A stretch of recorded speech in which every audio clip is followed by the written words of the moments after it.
ఆడవాళ్ళు సాయంత్రం పూట తెలియక ఈ పొరపాట్లు చేస్తే లక్ష్మీదేవి మన ఇంట్లో నుంచి బయటకు వెళ్తుందండి. వాటి గురించి ఇప్పుడు మనం తెలుసుకుందాం.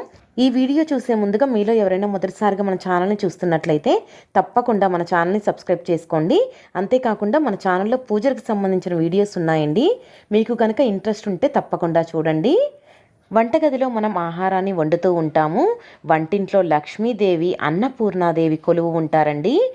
అందుకోసం మనం వంటగదిని ఎప్పుడూ నీట్గా ఉంచుకోవాలి. ఎక్కడ వస్తువులు అక్కడ వదిలేయకుండా ఎప్పటికప్పుడు మనం వంటగదిని శుభ్రం చేసుకుంటూ ఉండాలి.